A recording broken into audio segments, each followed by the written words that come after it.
अर्जुन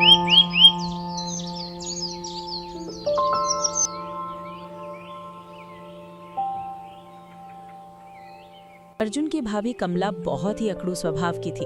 अर्जुन के माता पिता नहीं थे, इसी वजह से अर्जुन अपने महेश भाभी के साथ ही रहता था।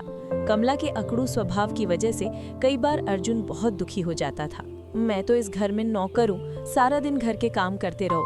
जब सारे कपड़े मशीन में धुल गए तब देवर जी को याद आया कि शर्ट भी धुलने देनी है। कमला भाभी, मैंने आपको कल रात बोला था जब आप कपड़े धोने लगोगी मुझे बता देना। अब मैं कोई टेलीविजन या रेडियो तो हूँ नहीं जो आपको खबर देती रहूं कि मैं कब क्या कर रही हूँ। खुद ध्यान रखना सीखो या ध्यान रखने वाली ले आओ। मैं नौकर नहीं हूँ जो तुम्हारी हर चीज का ख्याल रखे। तभी पड़ोस में रहने वाली पूजा घबराई हुई आ जाती है। अर्जुन पापा की तबीयत बहुत खराब हो गई है, वो कुछ बोल नहीं रहे। क्या? रुको मैं देखता हूँ, तुम घबराओ नहीं। अर्जुन और शिखा पड़ोसी होने के साथ साथ अच्छे दोस्त भी थे। दोनों बचपन से साथ में पले बड़े थे।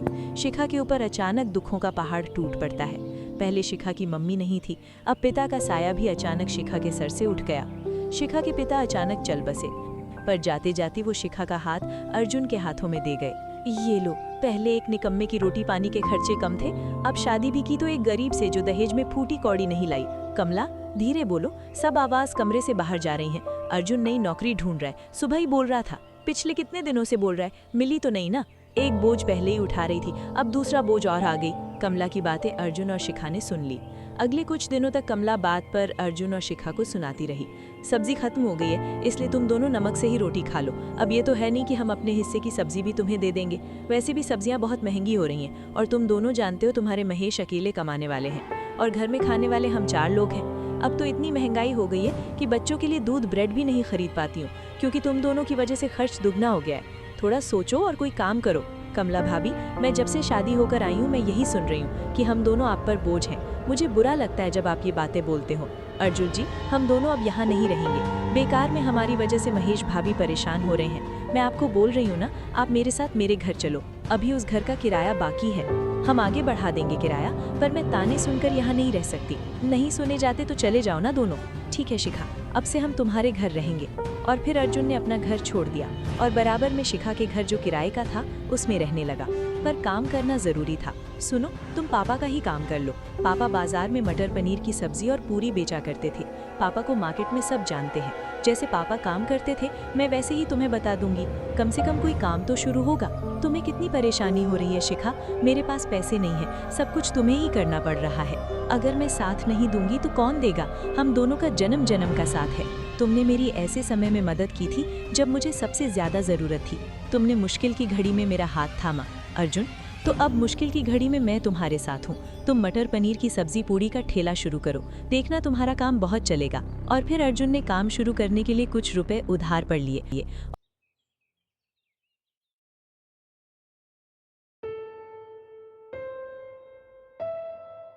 और कुछ ही दिनों में अर्जुन ने अपने ससुर का काम फिर से शुरू कर दिया। बाजार में वो मटर पनीर की सब्जी पूरी का ठेला लगाने लगा। घर का काम खत्म करके शाम के समय शिखा भी अर्जुन का साथ देने के लिए ठेले पर ही आ जाती थी। पहले तो यहाँ कोई बुजुर्ग ठेला लगाते थे ना, अब तुम लगाने लगे हो। महेश जी वो मेरे ससुर थे, कुछ महीनों पहले उनका देहांत हो गया। अच्छा, ओहो, बड़े दुख की बात है भाई। पर चलो, अच्छी बात है कि तुमने अपने ससुर की यादों को जीवित रखा और उन्हीं के काम को आगे बढ़ा रहे हो। धीरे धीरे अर्जुन के ठेले पर वही ग्राहक वापस लौट आए जो उसके ससुर के समय आते थे। अर्जुन का काम चल गया और अब उन्हें अच्छी कमाई होने लगी। कमला के मन में अपने देवर देवरानी के लिए ईर्ष्या पनप गई। उसे अपने देवर और देवरानी की खुशी देखी नहीं गई, वो उनका काम बिगाड़ना चाहती थी। कमला भाभी, कल मैं और ये मथुरा वृंदावन गए थे तो मथुरा के पेड़े लाए थे, सोचा आपको भी प्रसाद दे दूं। हाँ हाँ, लाओ दो। मथुरा के पेड़े तो मुझे बहुत पसंद है, बच्चे भी बहुत शौक से खाते हैं। और बताओ, काम कैसा चल रहा है? बहुत बढ़िया भाभी, बहुत अच्छा चल रहा है,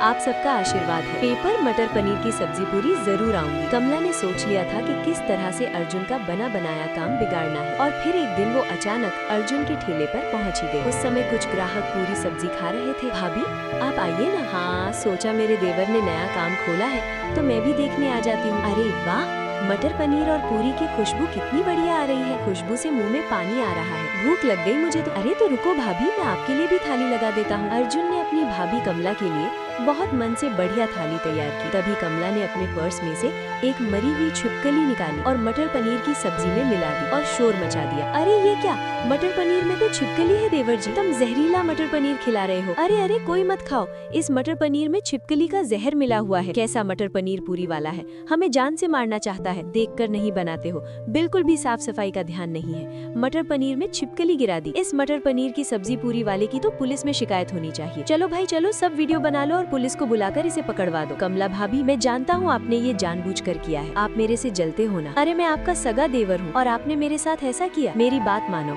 मैं बहुत साफ सफाई के साथ सब कुछ बनाता हूँ। यहाँ तक कि मेरी पत्नी भी इसमें मेरा साथ देती है। हम चीजों को बार बार धोते हैं, मैं कभी ऐसी गलती नहीं कर सकता।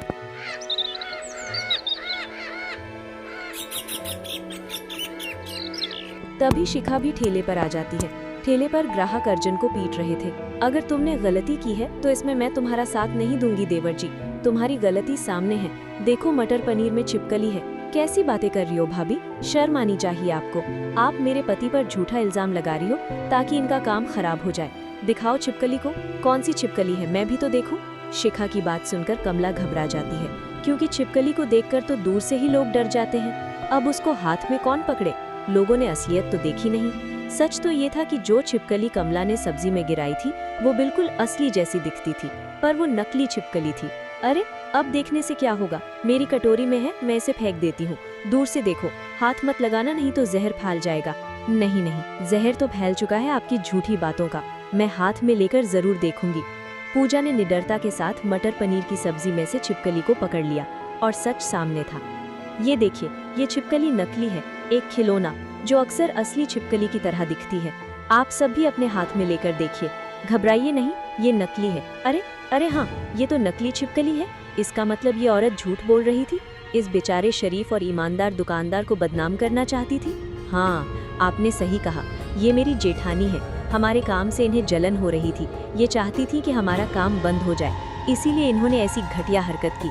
अरे फिर तो इन्हें पुलिस के हवाले करना चाहिए, इन्होंने आपके काम को खराब करना चाहा। अगर आप इनकी गलती ना पकड़ते तो आज आपके पति को पुलिस के हवाले करवा देती। कमला भाभी, अगर मैं चाहूँ तो अभी के अभी पुलिस को बुला सकती हूँ, पर मैं ऐसा नहीं करूँगी, क्योंकि मैं आपकी तरह गिरी हुई नहीं हूँ। दफा हो जाओ यहाँ से, और आज के बाद हमारे सामने कभी मत आना। शिखा ठीक कह रही है भाभी, आपने ऐसी हरकत करके रिश्तों को ही खत्म कर दिया। आपको भाभी कहते हुए भी मुझे शर्म आ रही है। आपसे हमारा कोई रिश्ता नहीं। कमला कुछ नहीं बोली, वो शर्मिंदगी के साथ मुंह लटकाती हुई वहाँ से चली गई। उस दिन के बाद अर्जुन ने अपनी माहिश भाभी से रिश्ता बिल्कुल खत्म कर दिया और फिर से पूरी मेहनत और लगन के साथ अपना काम करने लगा।